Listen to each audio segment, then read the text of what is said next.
Sitharaman serial September 6 எபிசோட்ல என்ன நடக்கலாம் அப்படிங்கறத ரிவ்யூவா பார்க்கலாங்க. சத்யா சூப்பரா வேஷ்டி சட்டையெல்லாம் போட்டு ரெடியாகி வந்துடுறாரு. இதே மாதிரி சிரிச்சுட்டே இருக்கணும், அப்பதானே பார்க்க அழகா இருக்கும் அப்படின்னு ராம் சொல்ல, உங்களுக்கு பயமா இல்லையாங்கிறாங்க சத்யன். சீதா இருக்க பயமேன் அப்படின்னு சொல்லிட்டு ராம் வந்து சத்யனை கூட்டிட்டு கிளம்பிடுறாங்க. ராம் சத்யன் 2 பேரும் கிளம்பும் போது விஷால் வந்து இதை நோட் பண்ணிட்டே இருக்காங்க. அப்படியே போற வழியில அடிச்சு தூக்கி போட்டு போயிடக்கூடாது, நம்ம கார்ல தான் தூக்கிட்டு போகணும் அப்படின்னு சொல்ல, சார் நீங்கள் ஏதோ வாக்கிங் போவாங்கன்னு சொன்னீங்க, ஆனால் காரில் போகிறாங்க அப்படின்னு கூட இருக்கவங்க கேட்க, வாக்கிங் கார்லையா போவாங்க, அவங்க வேற எங்கேயோ போகிறாங்க, அவங்கள ஃபாலோ பண்ணு, இல்லைன்னா அவங்க ஏன் ஆளை தூக்கிடுவாங்க அப்படின்னு விஷால் சொல்லிட்டு இருக்க. உங்கள் ஆளை ஏன் சார் அவங்க தூக்கணுங்கிறாங்க கூட இருக்கிற இன்னொரு ஆள்? எல்லாம் அப்புறமா சொல்கிறேன், நீங்கள் முதல்ல வண்டி எடுங்க அப்படின்னு விஷால் சொல்ல, ராம் சத்யன் காரை ஃபாலோ பண்ணிட்டு அப்படியே போகிறாங்க விஷால். இன்னொரு பக்கம் சீதா ஹாயா ஜாலியாக அப்படியே ஃபோன் பேசிட்டு இருக்காங்க. இதை மகாவும் அர்ச்சனாவும் பார்த்துறாங்க. மகா என்ன இது, மேலே மீரா இருக்கா, ஆனால் இவங்க சிரிச்சு சந்தோஷமா இருக்கா, எனக்கு ஒன்றுமே புரியலையே அப்படின்னு அர்ச்சனா சொல்லிட்டு இருக்க. சித்தி அண்ணன் அடிச்சது ரொம்ப வலிக்குது, நாங்கள் இன்னைக்கு ஒரு நாள் லீவ் போட்டுக்கிறோம் அப்படின்னு சொல்லிட்டு 3 பேரும் கேட்க, நோ கிளம்பியாச்சுல முதல்ல கிளம்புங்க அப்படின்னு மகா சொல்ல, எங்களால் ரொம்ப முடியல, அங்கங்கே வலிக்குது அப்படின்னு 3 பேரும் சொல்ல, வீட்டில் என்ன வேணாலும் நடக்கும், என்ன நடக்க போகுதுன்னு யாருக்குமே தெரியாது, சம்டைம்ஸ் போலீஸ் கூட வரலாம், மீராவை காணோன்னு கம்ப்ளைண்ட் கொடுத்தா கண்டிப்பாக போலீஸ் கூட வரும், இந்த மாதிரி சிச்சுவேஷன்ல நீங்க வீட்டுக்குள்ள இருக்க வேணாம், லேட் பண்ணாம கிளம்புங்க அப்படின்னு மகா சொல்ல, என்ன சித்தி சொல்றீங்க, போலீஸ் வருவாங்களா, இந்த முறை யார் ஜெயிலுக்கு போவாங்க அப்படின்னு சொல்லி கேட்க, யாரும் ஜெயிலுக்கு போக மாட்டாங்க, நீங்க முதல்ல காலேஜ் போங்க அப்படின்னு அர்ச்சனா சொல்ல, கரெக்டா சேது வந்துடுறாங்க. என்ன பேசிட்டு இருக்கீங்க, காலேஜுக்கு டைம் ஆச்சுல வாங்க போகலாம் அப்படின்னு சொல்லிட்டு சேது அவங்க 3 பொண்ணுங்களையும் கூட்டிட்டு போயிடுறாங்க. கரெக்டா இதை சீதா நோட் பண்ணிட்டு உடனே துரைக்கு கால் பண்ணி அவங்க கிளம்பிட்டாங்க, நீங்க கரெக்டா இதை பண்ணி முடிச்சிருவீங்களா அப்படின்னு சொல்லி கேட்க, அதெல்லாம் நல்லபடியா பண்ணி முடிச்சிருவேன், என் கூட இருக்கிற 2 பேரும் 10 வருஷம் எக்ஸ்பீரியன்ஸ் அப்படின்னு துரை சொல்ல, காலேஜுக்கு போற வழியிலேயே தூக்கிடணும் அப்படின்னு சீதா சொல்ல, கச்சிதமா காரியத்தை முடிச்சுட்டு நான் உனக்கு கால் பண்றேன், டோன்ட் வெரி அப்படின்னு சொல்லிட்டு துரை வந்து போனை கட் பண்றாங்க. சீதா பேசுற சவுண்டு கேட்டு அர்ச்சனா மகா 2 பேரும் டோர் கிட்ட வந்து நின்று பார்க்க, அவங்க அப்பா கிட்ட பேசுற மாதிரியே சீதா வந்து பேசிட்டு இருக்காங்க. ரெஜிஸ்டர் ஆஃபீஸ் வந்துருவேன், பாஸ் சத்யனும் அங்க வந்துருவாங்க அப்படின்னு சொல்லி பேசிட்டு இருக்காங்க. டோர் கிட்ட இருந்து தள்ளி வந்து, இந்த தையல்காரி பைத்தியமாயிட்டா நோ டவுட் அப்படின்னு அர்ச்சனா சொல்ல, இல்லக்கா இவ வேற என்னமோ பிளான் பண்ணிட்டு இருக்கா, அது என்ன பிளான் தான் தெரியல, ஆனா ஒண்ணுமே நடக்காது, நான் நடக்க விட மாட்டேன் அப்படின்னு மகா சொல்லிட்டு இருக்க. ஒருவேளை மீரா இருக்கிற இடம் தெரிஞ்சிருக்குமோங்கிறாங்க அர்ச்சனா. மீரா மட்டும் கிடைச்சா போதுமா, அப்போ சத்யன் வேண்டாமா அப்படின்னு சொல்லி கேட்க, சத்யனும் வேணுமேங்கிறாங்க அர்ச்சனா. சத்யன் கேட்டுக்கு வெளியே காலை வச்சதும் அந்த விஷால் அவனை தூக்கிடுவான் அப்படின்னு சொல்ல, ஆமாமா நான் ஏன் பயப்படணும், நான் பயப்படல, இருந்தாலும் அந்த தையல்காரியை நம்ப முடியாத மகா, ஏதாவது செய்வன செஞ்சிருப்பாளோ அப்படின்னு அர்ச்சனா சொல்லிட்டு இருக்க. அட போங்கக்காங்கிறாங்க மகா.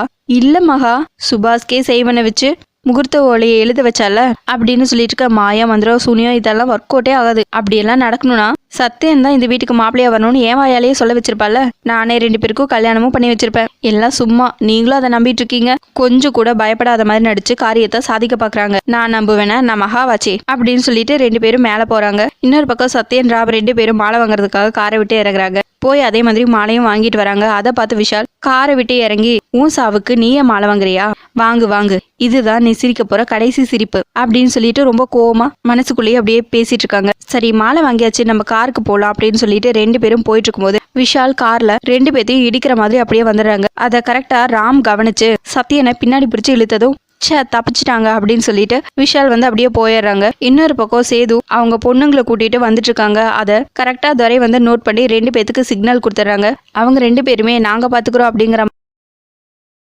எக்ஸ்பிரஷன் கொடுக்குறாங்க. சேது கார் முன்னாடி போய் நின்று துரை அப்படியே கோமாளி மாதிரி டான்ஸ் ஆடிட்டு இருக்காங்க. அதை பார்த்தது ரொம்பவே டென்ஷன் ஆகி சேது கீழே இறங்கி வந்து நிக்கிறாங்க. டேய் நீ என்ன லூஸா இப்படி வந்து ஆடிட்டு இருக்க அப்படின்னு சொல்லி பேசிட்டு இருக்காங்க. காருக்குள்ள இருக்கிற 3 பொண்ணுங்களும் அவங்கள பார்த்து லூசுன்னு சொல்லிட்டு சிரிச்சிட்டு இருக்காங்க. அப்போ துரை செட் பண்ண 2 ஆளுங்களும் பக்கத்துல வந்து நின்று, என்ன பிரச்சனை சார் அப்படின்னு சொல்லி கேட்க, இவ என்னமோ லூஸ் மாதிரி ஆடிட்டு இருக்கான் அப்படின்னு சொல்ல, அவரு லூஸ் இல்ல, நீ தான் லூசு பூமர் எல்லாமே அப்படின்னு சொல்லிட்டு கழுத்துல கத்திய வைக்கிறாங்க.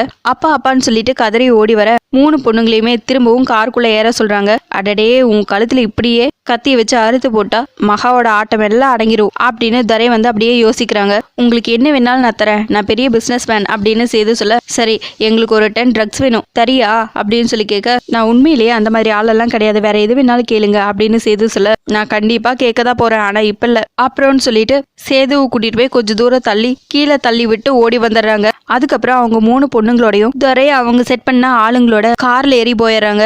துரை ஒரு இடத்துல காரை கொண்டு நிறுத்திட்டு, அஞ்சலி பிரியா சத்யா கிட்ட ஏதாவது கத்துறீங்க உங்க மூஞ்சில ஆசிட் அடிச்சிருவோம், இப்ப நான் எங்க கேங் லீடர் கிட்ட பேச போறேன், அமைதியா இருக்கணும் அப்படின்னு சொல்ல, நிஜமாவே ஆசிட் அடிச்சிருவீங்களா அப்படின்னு சொல்லி கேட்க, ஆமா வேணா அடிச்சு கட்டா அப்படின்னு சொல்லி கேட்க, இல்ல வேணா நாங்க அமைதியா இருக்கோங்கிறாங்க. சரின்னு துரையும் சீதாக்கு கால் பண்றாங்க. லீடர் ஆபரேஷன் சக்சஸ் அப்படின்னு சொல்ல, சரி நீங்க இப்ப போனை ஸ்பீக்கர்ல போடுங்க அப்படின்னு சொல்லிட்டு வாய்ஸை மாத்தி சீதா வந்து பேசுறாங்க. ரொம்ப ஓவரா கத்துனா மூஞ்சில ஆசிட் அடிச்சிருங்க, பார்க்கவே ரொம்ப கொடூரமா இருக்கணும் அப்படின்னு சொல்ல அவங்க 3 பேரும் ரொம்பவே பயந்துடுறாங்க. அதுக்கப்புறம் சீதா ராம்க்கு கால் பண்ணி, பாஸ் ஆபரேஷன் சக்சஸ், நாங்க கரெக்டா இன்னும் 1 மணி நேரத்துக்குள்ள அங்க வந்துருவோம், நீங்க ஆக வேண்டிய வேலையை பாருங்க, நான் மீராக்கா, துரை அங்கிள், அர்ச்சனா, மகா, சேது அங்கிள் எல்லாருமே வந்துருவோம் அப்படின்னு சொல்லிட்டு சந்தோஷப்பட்டுட்டு இருக்காங்க. இன்னொரு பக்கம் சேது தலை தெறிக்க வீட்டுக்கு ஓடி வராங்க. மகா அர்ச்சனான்னு சொல்லி கத்தி கூப்பிட்டு பசங்களை காரோட தூக்கிட்டு போயிட்டாங்க அப்படின்னு சொல்ல மகா அர்ச்சனா 2 பேரும் ஷாக் ஆகுறாங்க. மகாலட்சுமி குடும்பம் தெரிஞ்சுமா தூக்குனாங்க, இதெல்லாம் யார் வேலையா இருக்கும் அப்படின்னு சொல்லிட்டு ஏ தையல்காரி அப்படின்னு சொல்லி கூப்பிட சீதா அப்படியே மாசா நடந்து வராங்க. உங்க எண்ணம் சரிதான், நான் தான் ஆளை வச்சு தூக்குனேன். இங்க பாருங்க, ரூம்ல மீராக்காக்கு சாரி நகை எல்லாத்தையும் வச்சிருக்கேன், நீங்க தான் மீராக்காவை கல்யாண பொண்ணு மாதிரி அலங்காரம் பண்ணி ரிஜிஸ்டர் ஆபீஸ்க்கு கூட்டிட்டு வரணும் அப்படின்னு சீதா சொல்ல, ஏய் யார்கிட்ட என்ன பேசிட்டு இருக்க, மகாலட்சுமி மறந்துட்டு பேசாத அப்படின்னு சொல்ல, என்ன மகாலட்சுமி, மகாலட்சுமின்னு சுருக்கமா சொல்லுங்க, ஐ டோன்ட் லைக் இட் அப்படின்னு சீதா சொல்ல, போலீஸ்க்கு கால் பண்ண சொல்றாங்க அர்ச்சனா. கமிஷனருக்கு கால் பண்ணுங்கிறாங்க சேது.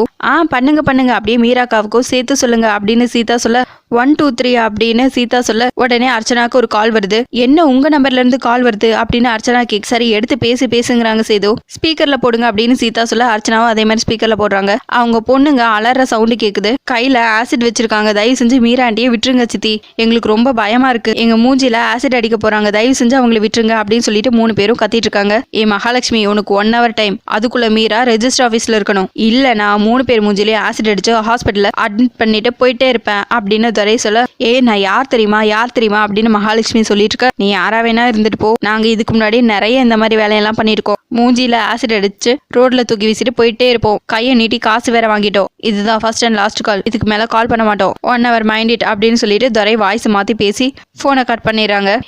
அப்படின்னு மகா கத்த, இங்க சவுண்ட் விடுறதுக்கெல்லாம் டைம் இல்ல, 1 hour தான் டைம் இருக்கு, நீங்க 1 தான் தூக்கிருக்கீங்க, நான் 3 தூக்கியிருக்கேன், 3 பேரும் செத்து போய் ரோட்ல கிடப்பாங்க, பரவாயில்லையா? ஆப்ஷன் ஏ பி சின்னு 3 வழியெல்லாம் இல்ல, ஒரே வழிதான் இருக்கு, மீராக்காவை ரெஜிஸ்டர் ஆஃபீஸ்க்கு கூட்டிட்டு வரணும், அவங்களுக்கு புடவை கட்டி நகை போட்டு அலங்காரம் பண்ணி கூட்டிட்டு வர வேண்டியது உங்க பொறுப்பு, எல்லாமே 1 hourல நடக்கணும். சீதா ரொம்ப நல்லவ, மனசாட்சி உள்ளவ, அப்படியெல்லாம் பண்ண மாட்டான்னு நினைக்காதீங்க, உங்களுக்கு நான் கெட்டவ அப்படின்னு சொல்லிட்டு சீதா அங்கிருந்து போயிடுறாங்க. மகா, அர்ச்சனா, சேது எல்லாருமே அப்படியே ஷாக் ஆகி நிக்கிறாங்க. அதோட எபிசோட முடிச்சிருக்காங்க. உங்களுக்கு இந்த வீடியோ பிடிச்சிருந்தா லைக் பண்ணுங்க, ஷேர் பண்ணுங்க, கமெண்ட் பண்ணுங்க, அப்படியே சப்ஸ்கிரைப் பண்ணுங்க. தேங்க்யூ.